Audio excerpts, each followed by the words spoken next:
السلام عليكم، ازيكم يا حبايب قلب؟ عاملين ايه؟ اهلا بيكم يا باشمهندسين في الدرس الثالث. العمليات على الاعداد الحقيقيه. طيب ما تنسوش قبل ما نبدا تشتركوا في القناه عشان طبعا يوصل لكم المنهج كله ان شاء الله. ويلا بينا نبدا، اعملوا اللايك الجميل بتاعكم ويلا بسم الله نبدا. ماشي. لو لسه ما اتفرجتوش على الدرس الاولاني والدرس الثاني اتفرجوا عليهم عشان مهمين جدا، ويعني الدروس كلها مبنيه على بعضها وعشان تبقوا متابعين معانا المنهج باذن الله. طيب قبل ما نخش في الدرس انا لازم افهمك يعني ايه جذر، وافهمك كل حته في الجذر اسمها ايه او مكانتها ايه. طيب عندنا اللي بيبقى تحت الجذر دوت اسمه حاجه اسمها المجذور. ماشي، يعني الرقم اللي تحت الجذر اسمه المجذور. طيب انا لما اجي اعمل الجذر، الرقم اللي فوق هنا الجذر اللي هو مثلا لو انا عندي الجذر التربيعي مبيبقاش عليه حاجه، بس احنا عارفين ايه؟ ان هو عليه 2. طيب الجذر التكعيبي عليه 3، الجذر الخامس عليه 5. طيب ده اسمه ايه؟ ده اسمه دليل الجذر. يبقى ده اسمه ايه؟ ده اسمه دليل الجذر. اللي تحت الجذر اسمه ايه؟ المجذور. طيب اللي جنب الجذر بقى على الشمال دوت اسمه ايه؟ اسمه معامل الجذر.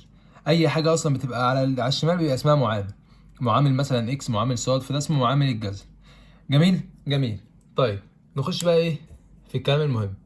بيقول لك ايه؟ بيقول لك انا عندي حاجه اسمها ان الجذور تبقى متشابهه او مختلفه. طيب امتى تبقى متشابهه؟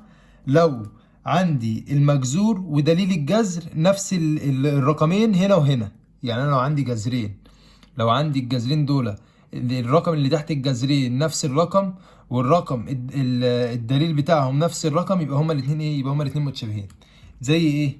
زي لما اجي اقول لك أنا المعامل ملوش لازمه بالنسبه لي، فمش هبص على المعامل، لا هبص على اللي تحت الجذر. ادي هنا 4 وهنا 4. طيب ده اول شرط اتحقق. هنا كام؟ هنا 2 بس ما بتتكتبش، وهنا 2 بس ما بتتكتبش، يبقى ده تاني شرط اتحقق. يبقى الجذرين دول ايه؟ الجذرين دول متشابهان.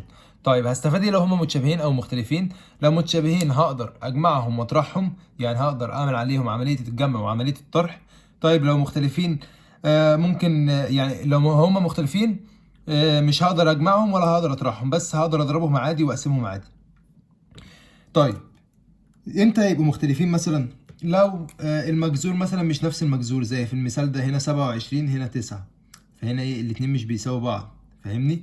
طيب هنا ايه؟ هنا المجذور نفس المجذور بس دليل الجذر مش هو دليل الجذر، هنا 3 وهنا 2، فبرضه الاتنين مش بيساووا بعض، يبقى ايه؟ يبقى مختلفان. طيب يبقى دول ايه؟ لما الاقي جذرين مش زي بعض او مش متشابهين، يبقى ما اقدرش ولا اجمعهم ولا اطرحهم. هنا كاتب لك ملحوظه مهمه، بقول لك ايه؟ بقول لك في الضرب والقسمه لا يشترط ان الجذرين يكونوا متشابهان. يبقى في الضرب والقسمه الجذرين ممكن يبقوا ايه؟ ممكن يبقوا مختلفين عادي خالص.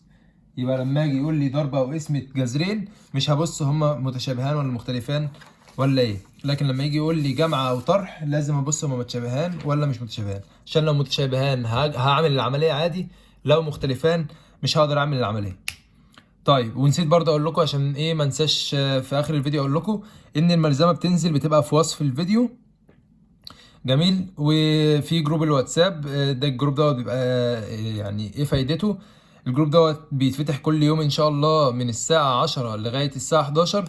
اللي عنده اسئلة في الواجب او في اي حل اي كتاب بيبعتها على الجروب وانا بجاوب عليها ان شاء الله. وبرضه بيبقى فيه متابعة مع الطلاب، وبيبقى فيه امتحانات على الدروس وعلى الوحدات. طيب تعالوا نكمل يلا. ركز معايا كده وايه ورجع لي تركيزك.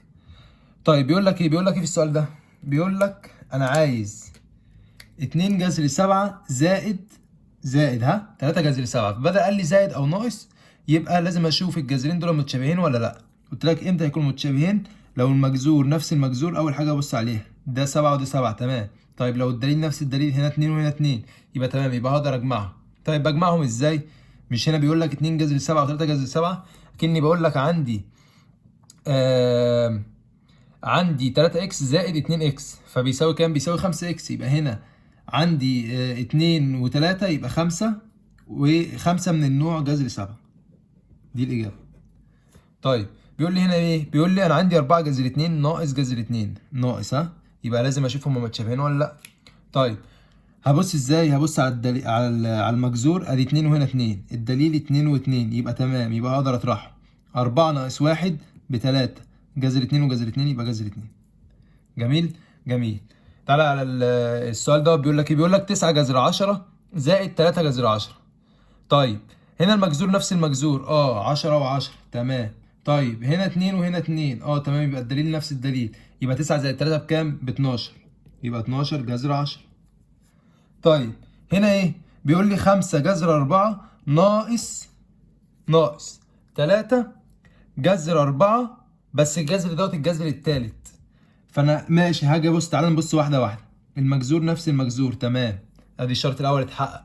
الشرط التاني الدليل نفس الدليل، لا ده هنا 2 وهنا 3، فهنا الدليلين مش بيساووا بعض، يبقى ايه؟ يبقى مش هقدر اعمل عليهم عمليه الطرح، يبقى الاجابه هتبقى ايه؟ نفس الكلام، يعني نفس السؤال هو الاجابه، يبقى 5 جذر 4 ناقص 3 جذر التالت الأربعة.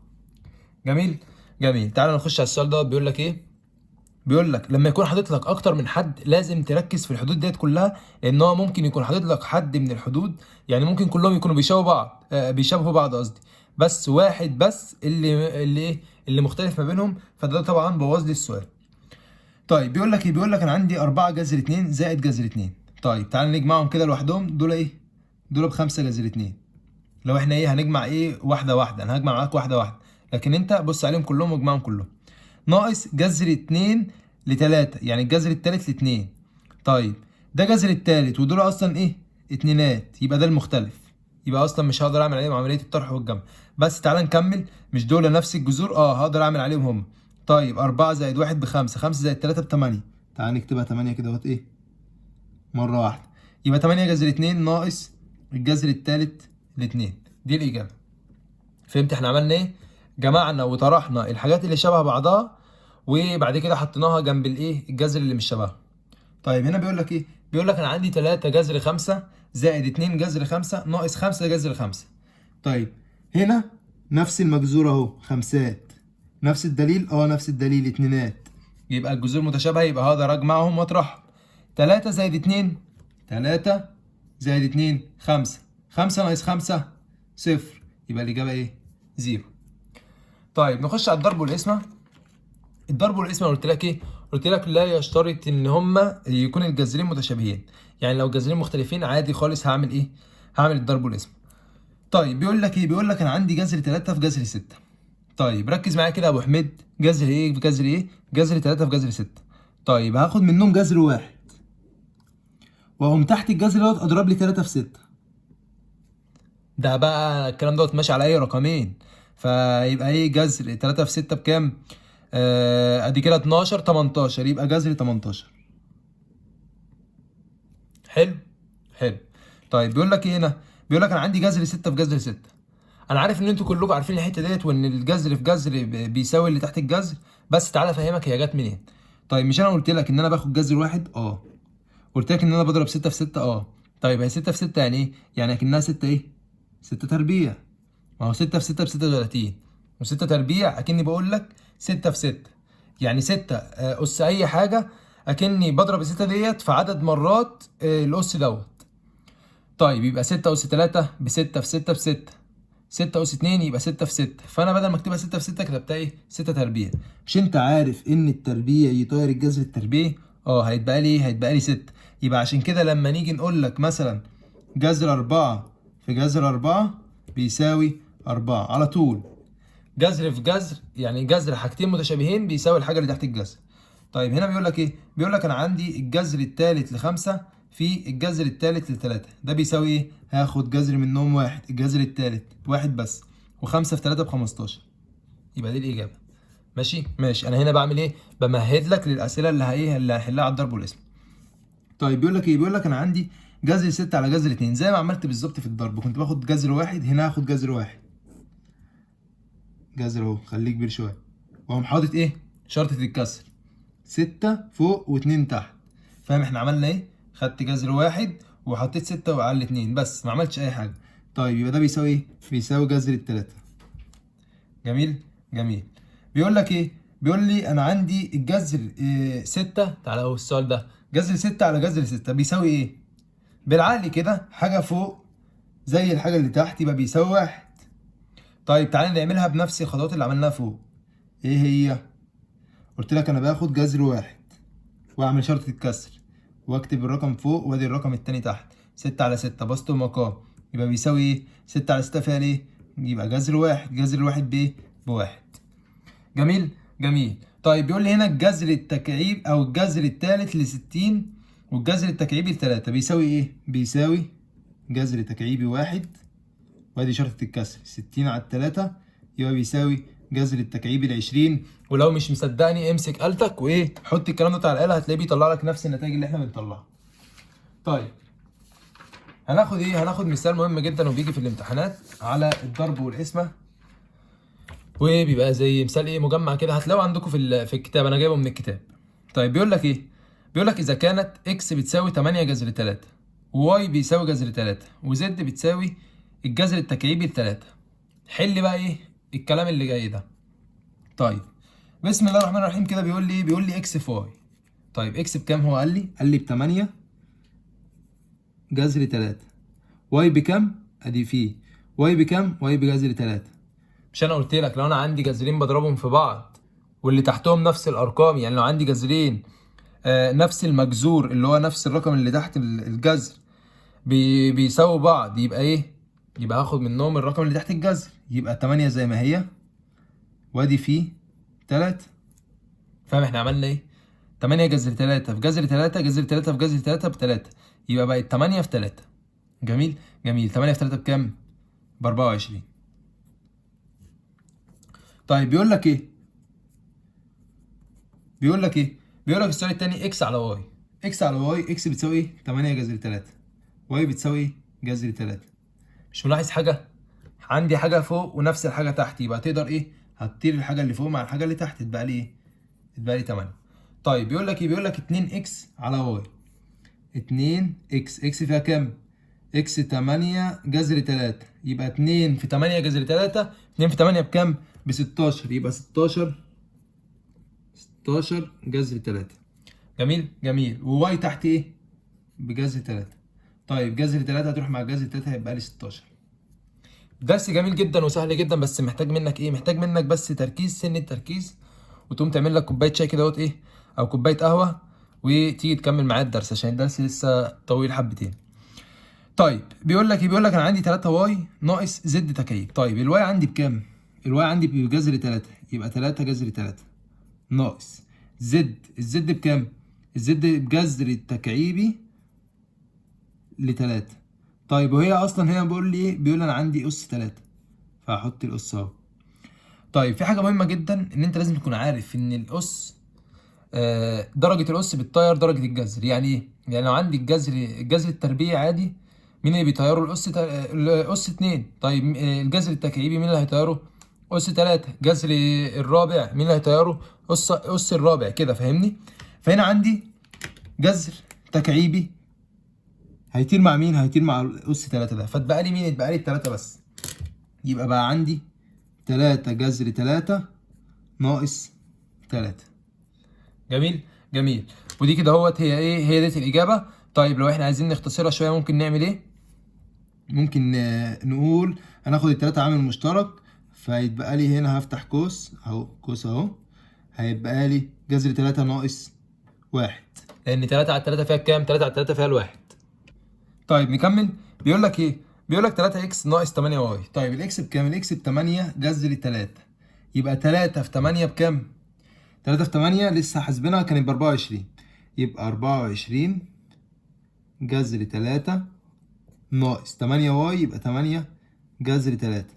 مش لسه قايل لك لو انا عندي عايز اطرح جذرين من بعض بعمل ايه؟ او اجمع جذرين من بعض لازم ابص هما متشابهين ولا لا. طيب هنا المجذور نفس المجذور 3 و3، هنا الدليل 2 وهنا الدليل 2 يبقى نفس الايه؟ الجذرين متشابهين يبقى اقدر اطرحهم عادي. 24 ناقص 8 ب 16 يبقى 16 جذر 3. دي الاجابه. طيب بيقول لي ايه؟ بيقول لي عندي 4 زد تكعيب على 2 واي تربيع. طيب 4 زد تكعيب، الزد بكام؟ ادي الاربعه اهي. الزد بكام؟ الزد بجذر 3 جذر التكعيب 3 وهو بيقول لي اس 3 على 2 واي تربيع 2 واي تربيع الواي بجذر 3 وادي التربيع. طيب انا لسه قايل لك من شويه قلت لك ان ال3 هتطير الجذر التكعيبي وان ال2 هتطير الجذر التربيعي، فاتبقى لي فوق ايه؟ اتبقى لي فوق، ركز اهي، اتبقى لي فوق 4 في 3 واتبقى لي تحت 2 في 3. طيب عندي 3 فوق و3 تحت، هيحصل فيهم ايه؟ هيطيروا مع بعض. 4 على الاتنين فيها كام؟ فيها الاتنين اهي. جميل جميل. تعالى بقى ايه مع بعض كده نخش على خواص العمليات على الاعداد الحقيقيه. وايه خواص ديت يعتبر احنا خدناها كتير يعني هتبقى عارفها، بس هي الفرق بس ان احنا المره دي هناخدها على الاعداد الحقيقيه. طيب اول خاصيه عندي خاصيه الانغلاق. طيب يعني ايه خاصيه الانغلاق؟ قلت لك ان لما اجي اجمع او اطرح او اضرب او اقسم اي عددين حقيقيين هيديني عدد حقيقي. يعني ايه؟ يعني مثلا 1.1 في 5 هيديني كام؟ هيديني 5.5. فضربت عدد حقيقي في عدد حقيقي اداني عدد حقيقي. لو جربت تقسمهم هيديك عدد حقيقي، لو جربت تطرحهم هيديك عدد حقيقي، لو جربت ايه تجمعهم هيديك عدد حقيقي. فاهمني؟ فانت اي عددين حقيقيين لو جيت ضربتهم او جمعتهم او طرحتهم او قسمتهم هيديك ايه؟ هيديك عدد حقيقي. يبقى كده اسمها ايه؟ خاصيه الانغلاق، حاجه كده ايه؟ مغلقه. فاهمني؟ منها في نفسها. طيب الا في حاله واحده، في حاله القسمه لو انا قسمت على الصفر. ليه؟ لان انت عارف ان انا لما اجي اقسم على الصفر اي حاجه على الصفر بكميه ايه؟ كميه غير معرفه او كميه غير معينه. طيب هي دي بس الحاله الواحده، لكن الباقي ايه؟ الباقي تمام. طيب الابدال، الحته دي على فكره ممكن تيجي سؤال، يعني لو انا بحط امتحان مثلا ممكن اختارها، لان الحته دي مش اي حد يعني ناس كتير هتبقى عارفاها ماشي، بس محتاجه برضو ايه؟ محتاجه تركيز، لان ممكن يبقى ناسي، يعني ممكن يتلخبط ويقول لك القسمه كلها معايا، بس القسمه فيها حاله ان لو قسمت على الصفر هيديني غير معرف، فالغير معرف دوت اصلا ايه؟ مش عدد حقيقي. طيب الابدال يعني ايه ابدال؟ الابدال تنفع في الجمع والطرح، لان انا لو قلت لك 5 زائد 3 هي 3 زائد 5، بس لو قلت لك 5 ناقص 3 مش هي 3 ناقص 5. عشان كده ما ينفعش عندي في الطرح والقسمه، تنفع في الجمع والضرب بس. طيب التجميع او الدمج ينفعوا في ايه؟ ينفعوا في الجمع والضرب بس. يعني ايه التجميع او الدمج؟ يعني لو انا عندي مثلا A في B في C، ممكن اخلي اضرب A في B لوحدها وبعد كده اضربها في C، وممكن اضرب A واضرب B في C لوحدهم، يعني اضرب B في C لوحدهم وبعد كده اضربهم في ايه؟ في A. فاهمني؟ ونفس الحوار على الجمع، لكن مش على الطرح والقسمه. طيب عندي بعد كده المحايد الجمعي. المحايد الجمعي وكلنا عارفين هو مين؟ هو الصفر. المحايد الضربي هو الواحد. المعكوس الجمعي هو ايه؟ هو ان انا بعكس الاشاره، لو عندي زائد بخليها ناقص، لو عندي ناقص بخليها زائد. يعني لو عندي -5 وبيقول لي هات لي المعكوس الجمعي هتبقى -5، لو عندي 5 هتبقى -5 وهكذا. طيب يعني ايه معكوس ضربي؟ يعني اشقلب الكسر. لو انا عندي مثلا 1 على الاتنين وبيقول لي هات له المعكوس الضربي هيبقى 2 على الواحد اللي هي 2.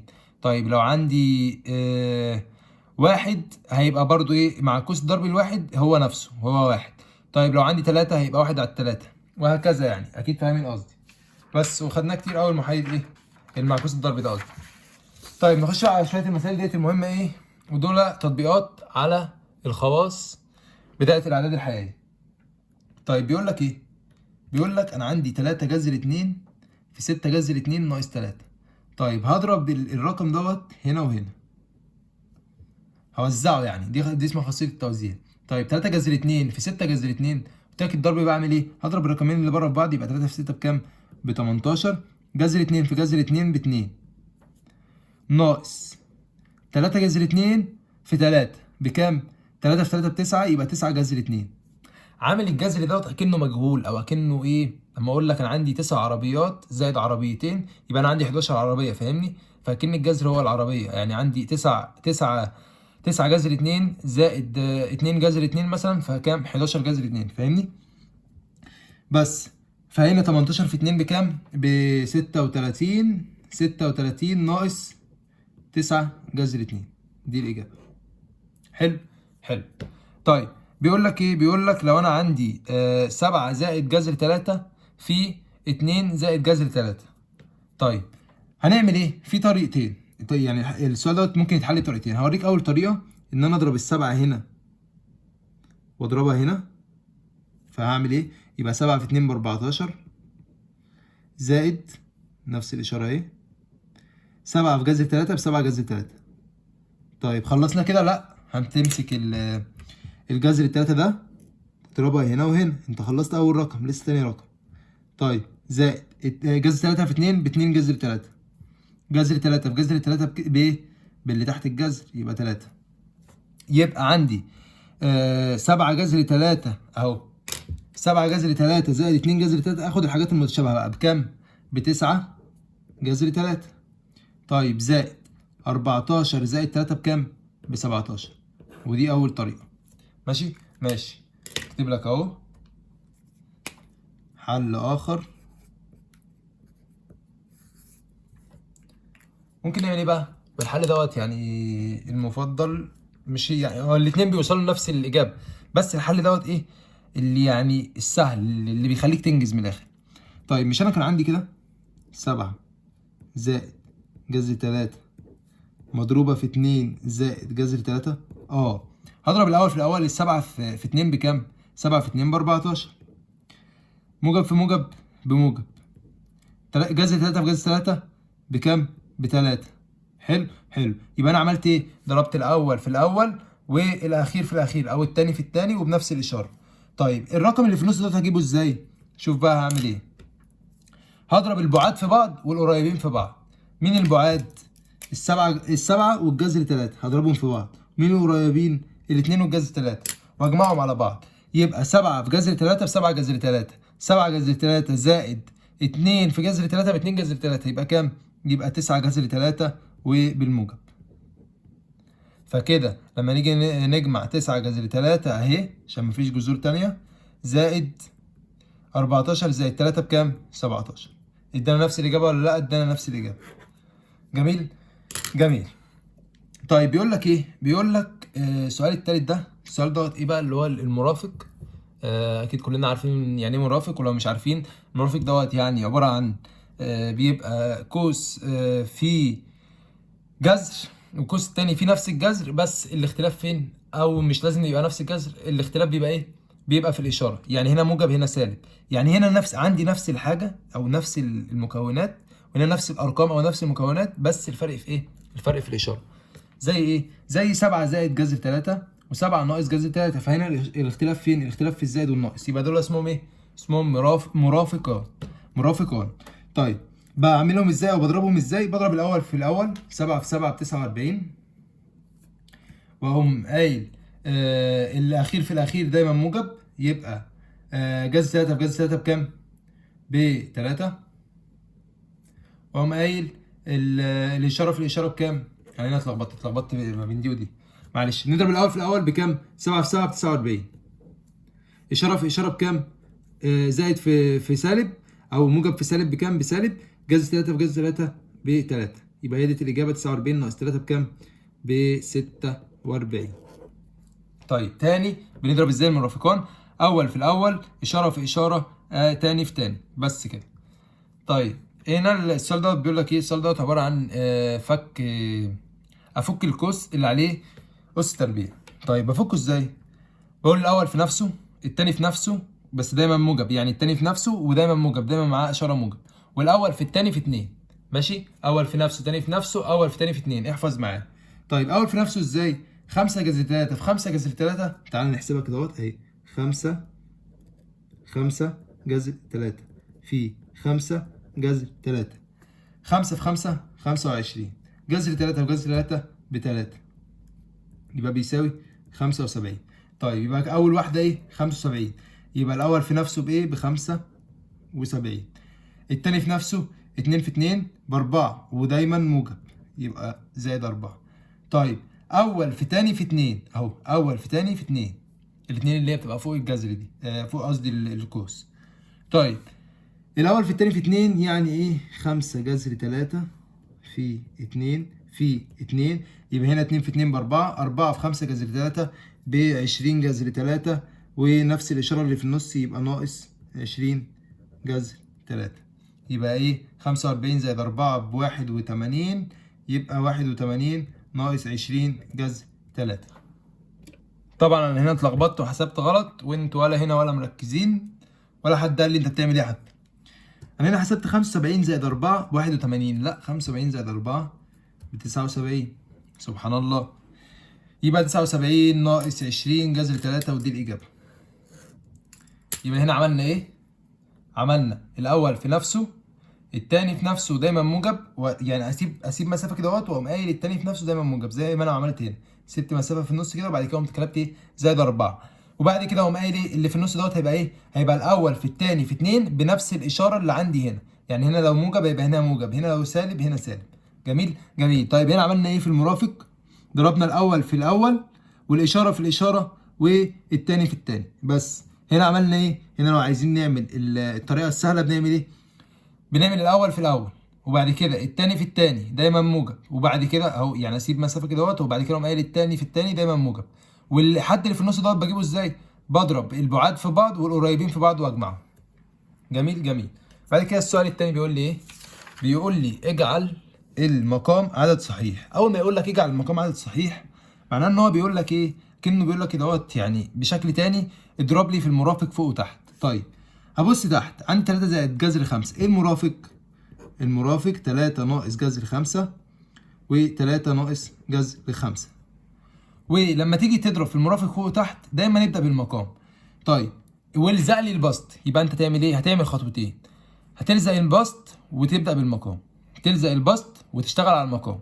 يعني ايه الزق البسط؟ يعني عندي 8 في 3 ناقص جذر 5، يبقى هكتب كده اهو 8 وافتح قوس 3 ناقص جذر 5. بس مش عايزك تحسبها. تعالى تحت، 3 زائد جذر 5 في 3 ناقص جذر 5، لسه قايل لك طريقه الضرب بتبقى ازاي؟ الاول في الاول، 3 في 3 ب9، اشاره في اشاره، موجب في سالب بسالب، جذر 5 في جذر 5 ب5. طيب 9 ناقص 5 ب4، 8 على 4 على 4 تحت فيها الواحد، على 4 فوق فيها الاتنين، يبقى الإجابة 2 في 3 ناقص جذر 5. طيب السؤال التاني بيقول لي ايه؟ بيقول لي انا عندي 1 على جذر 3 ناقص جذر 2، وهو كان عايز ايه في السؤال؟ كان بيقول لك اجعل المقام عدد صحيح، فهعمل ايه؟ هضرب فوق وتحت في المرافق، يبقى جذر 3 واغير الاشاره هتبقى زائد جذر 2، وفوق نفس الكلام عشان ما ابقاش غيرت حاجه في المساله، جذر 3 زائد جذر 2. قلت لك بعمل حاجتين، بعمل ايه؟ بلزق البسط واجهز المقام او ابسط المقام. طيب هعمل شرطة الكسر زي ما هي، الزق البسط، انا كده كده عندي 1 في اي حاجه بايه؟ بنفس الحاجه، يبقى جذر 3 زائد جذر 2. وتحت عندي ايه؟ عندي جذر 3 في جذر 3 ب3، الاول في الاول يعني، اشاره في اشاره، سالب في موجب بسالب، جذر 2 في جذر 2 ب2، يبقى 3 ناقص 2 ايه؟ ب1، يبقى اي حاجه على الواحد ايه؟ بنفسها، يبقى جذر 3 زائد جذر 2. ودي طبعا مش مساله، ده انا عادي بهزر. طيب هنا ايه؟ نكمل. بيقول لك ايه؟ بيقول لك اوجد في ابسط صوره المعكوس الجمعي والضربي لكل المسألتين اللي جايين دول، او لكل مما ياتي. طيب انتوا اصلا ما كنتوا شايفين؟ طيب اهو كده شايفين. بيقول لك ايه؟ اوجد في ابسط صوره المعكوس الجمعي والضربي للحاجات دي. طيب ايه المعكوس الجمعي للرقم ده؟ المعكوس الجمعي يعني السالب، فهكتب له ان هو المعكوس الجمعي هيبقى بيساوي سالب 3 جذر 5. المعكوس الضربي بيساوي سالب 3 جذر 5 بس فوق 1.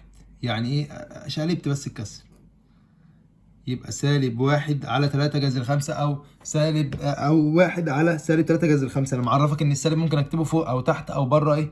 او بره شرطة الكسر. طيب بيقول لي اوجد في ابسط صوره. يعني ايه في ابسط صوره؟ يعني اكنه برضو بيقول لي ايه؟ اضرب فوق وتحت في ايه؟ في الجذر او في الحاجه اللي عندك تحت في المقام عشان تخلص منها. فانا تحت هنا لو عندي تحت هنا حدين فهضرب ايه؟ في المرافق. طيب انا هنا مش عندي حدين، عندي ايه؟ عندي جذر 5 بس، فهضرب فوق وتحت في جذر 5. طيب ايه الغرض؟ ايه الغرض من كده؟ او ان انا اضرب فوق وتحت في جذر 5؟ فلما اضرب تحت جذر 5 في جذر 5 بيديني 5 في عدد صحيح، فاهمني؟ فانا كده خليتها في ابسط صوره يعتبر. طيب هنا ايه اتبقى لنا؟ قلنا ايه؟ قلنا سالب 1 على 3 جذر 5 في جذر 5 فوق وتحت.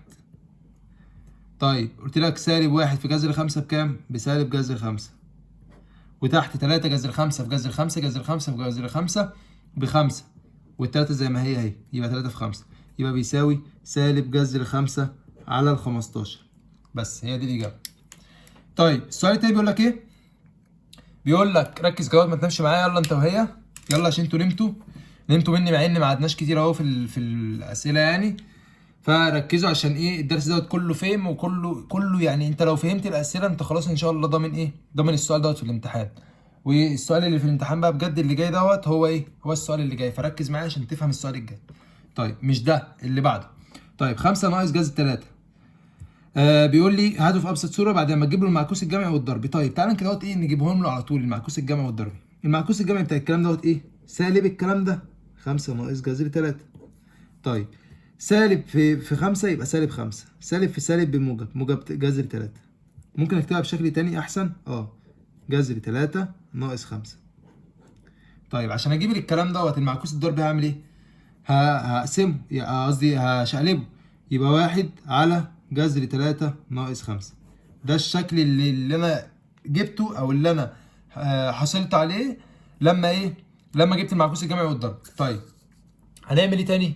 هنشتغل بقى، احنا عايزين نجيب ابسط صوره. طيب انا تحت هنا عندي ايه؟ عندي حدين، يبقى هضرب في ايه؟ هضرب في المرافق، يبقى 1 على جذر 3 ناقص 5 في جذر 3 زائد 5 على جذر 3 زائد 5. لما قلت لك هعمل ايه؟ قلت لك بلزق البسط وبجهز المقام. بلزق البسط ازاي؟ واحد في اي حاجه بنفسها، يبقى جذر 3 زائد 5 على جذر 3 في جذر 3 ب3، سالب في موجب بسالب، 5 في 5 ب25، 5 في 5 ب25. يبقى اتبقى لي ايه؟ اتبقى لي جذر 3 زائد 5 فوق، وتحت 3 ناقص 25 بسالب 22. ممكن اطلع السالب فوق واضربهم فيهم، بس هي دي الاجابه ايه، من غير ما نطلع من غير ما نعمل. تعالى بقى لسؤال الامتحان ايه بقى اللي انا بقول لك عليه، كاتب لك عليه هام جدا اهو، وده اللي فعلا بيجي في الامتحانات يعني، وكان بيجي في امتحانات السنين اللي فاتت.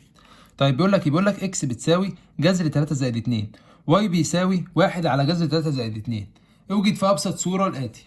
طيب هو بيقول لي اوجد في ابسط صوره. طيب ده لما تيجي تبص عليه ده في ابسط صوره؟ لا، ده أنا اصلا في مسائل كانت بتجيلي بالشكل ده بيقول لي اوجد في ابسط صوره الكلام ده، فكنت بعمل ايه؟ كنت بضرب فوق وتحت في المرافق. فده اللي انا هعمله بالظبط، لازم ابسط الواي.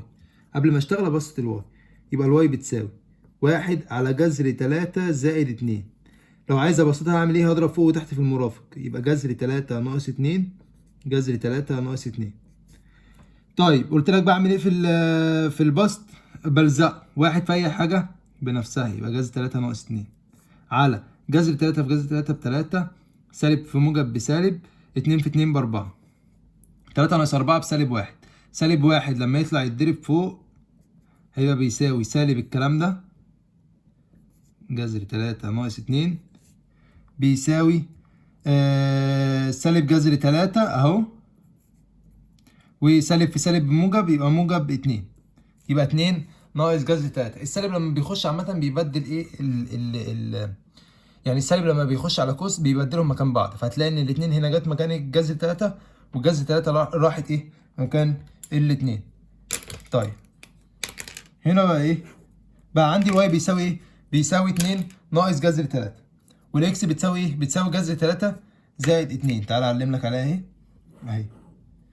تعالى بقى ايه نخش على المثال اللي هو عايزها. بيقول لي ايه؟ بيقول لي انا عايز اكس زائد واي الكل تربيع. طيب اكس زائد واي اللي هم ايه؟ اللي هم جذر 3 زائد 2 زائد 2 ناقص جذر 3 الكل تربيع. حط القوس عشان ما تنساهوش. طيب هتيجي هنا تبص معايا، جذر 3 ناقص جذر 3 حاجه، وفي المعكوس الجمعي بتاعها يبقى ايه؟ يبقى بايه؟ بصفر، فهيطيروا مع بعض.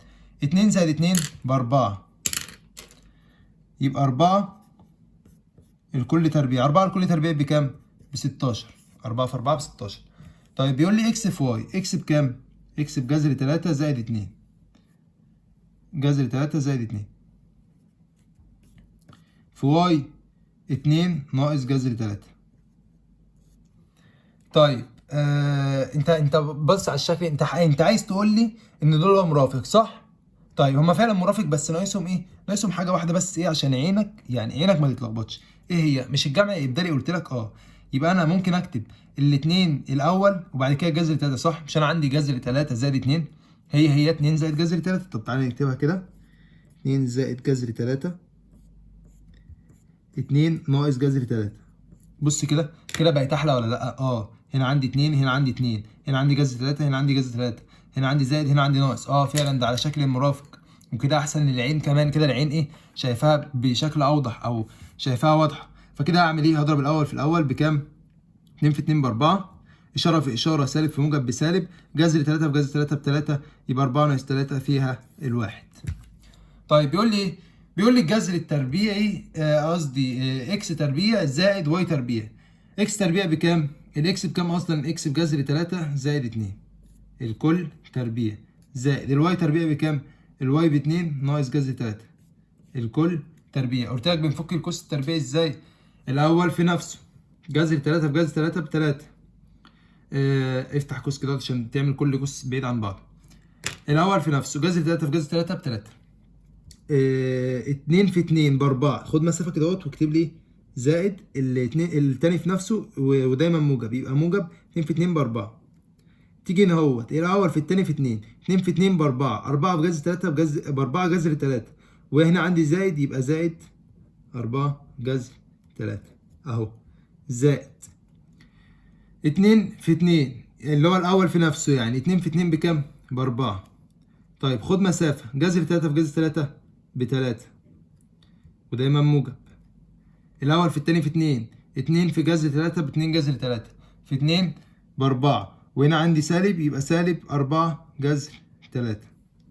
طيب تعالى كده اهوت ايه، انا عندي زائد صح؟ يبقى ادخل كله على بعضه. يعني ايه ادخل كله على بعضه؟ يعني بقى عندي 3 زائد 4 جذر 3، 4 جذر 3 زائد 4 زائد، هما ديت مش علامة ضرب عشان اضربهم، لا دي علامة زائد عادي، يعني هجمعهم عادي. فزائد 4 ناقص 4 جذر 3 زائد 3. تعالى كده خد الحاجات المتشابهة، هنا عندي جذر 3 وهنا عندي جذر 3. طيب هنا عندي 4 جذر 3 وهنا عندي ناقص 4 جذر 3، هيروحوا مع بعض. هنا عندي، تعالى اهو باللون الاخضر، هنا عندي 4، هنا عندي 4، 4 زائد 4 8، زائد هنا عندي 3 متبقية، هنا عندي 3 متبقية، 8 زائد 3 زائد 3، 8 زائد 6 بكام؟ ب14. جميل جميل. نخش على اخر حاجه بقى ايه معانا في الحصه، ويا رب الحصه ما تكونش طولت كده عليكم، ما تكونوش زهقتوا، وتكونوا لسه مركزين معايا كده. ولو مش مركزين قوم اغسل وشك وتعالى تاني، وانت كمان يلا ايه قومي اعملي نفس الكلام، اغسلي وشك وتعالي تاني عشان ايه ترجعوا كده للحصه وتركزوا معايا، عشان يعني السؤال دوت برده مهم في الامتحان، وبيجي بيعتمد على ايه؟ بيعتمد على حفظك للقوانين دي. طيب افكرك كده بالمكعب والمتوازي المستطيلات، عشان الاتنين دول إيه يعني في الدرس بتاعنا يعني دي الحاجات ايه اللي بيربطها بقى بالهندسه، التطبيقات على الدرس بتاعنا. طيب بيطبق لك على الشكلين دول اللي هو المكعب والمتوازي المستطيلات. انا هحل معاك مساله عن المكعب، وانت هتلاقي في الواجب مساله على متوازي المستطيلات هتحلها. هي سهله جدا ان شاء الله، لان كاتب لك القوانين اهو، حفظت القوانين بس هتعرف تحلها. طيب لو وقفت معاك برضو ايه ابعتها على جروب الواتساب. طيب المكعب طول، لو انا عندي مكعب طول حرفه ال، يبقى مساحه احد اوجهه، المكعب ليه كام؟ ليه 8 اوجه، فوق وتحت ويمين وشمال وجنب وورا. دي 6 اوجه ولا 8؟ والله نسيت، بتهيألي دي 6 اوجه يعني. لا 6 اوجه. طيب يبقى المكعب مساحه احد اوجهه ايه؟ اللام تربيع او طول حرفه تربيع، يبقى ال في ال تربيع. طيب المساحه الجانبيه ايه؟ 4 ال تربيع. طيب المساحه الكليه ايه؟ 6 ال تربيع. حلو حلو. طيب بيقول لك ايه؟ بيقول لك متوازي المستطيلات. لو انا عندي متوازي مستطيلات طوله ال وعرضه دبليو وارتفاعه اتش، الثلاث ابعاد دول اهم حاجه اصلا، دول اللي هستخدمهم في القوانين يعني. طيب الحجم ايه؟ ال في دبليو في اتش، هضرب الثلاثه في بعض. المساحه الجانبيه ايه؟ هضرب الطول في العرض واضربه في 2 في الارتفاع، يبقى الطول في العرض في 2 في الارتفاع، ال زائد دبليو قصدي الطول زائد العرض في 2 في الارتفاع. الطول زائد العرض في 2 ديت ما بتفكركش بحاجه؟ بتفكرني بايه؟ بمساحه المستطيل. طيب ده متوازي المستطيلات بزود عليها الارتفاع، يبقى المساحه الجانبيه الطول زائد العرض في 2 في الارتفاع. طيب المساحه الكليه ايه بقى؟ دي سهله جدا، هتضرب كل بعدين في بعض وبعد كده تضربهم في 2. يعني ايه؟ يعني هضرب مره الطول في العرض واقول زائد العرض في الارتفاع واقول زائد الطول في الارتفاع، كده ضربت الكل في بعض. اضربه بقى في 2، يبقى 2 في ال في دبليو زائد ال في اتش زائد دبليو في اتش. جميل جميل. ادي السؤال بيقول لك ايه؟